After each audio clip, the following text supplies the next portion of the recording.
Hey folks, Bob here. I'm back over at John's Garage in Wake Forest, Youngsville area, and this is an update on this car.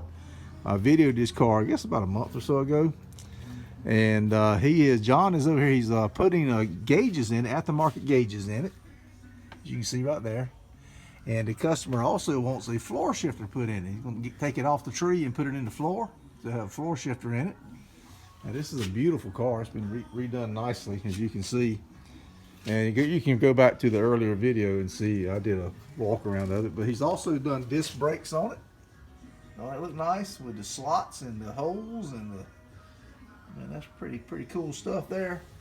And we got the curb fillers. You know, no 50s car is correct without curb fillers. You know that, don't you?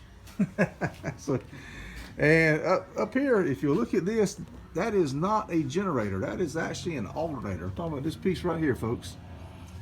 This is a flathead V8 Ford, and they make an alternator that resembles a generator.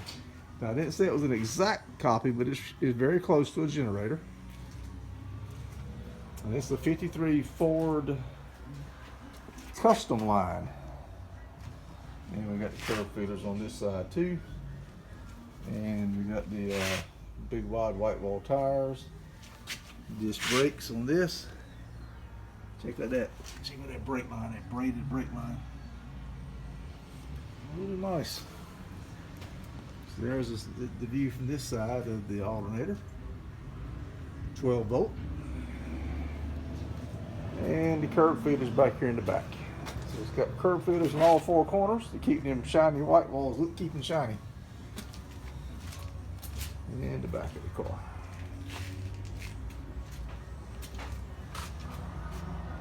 There you go, folks. Hope you guys enjoyed the little update. Thanks, John, for letting me do this. And we're going to move on to the next one here.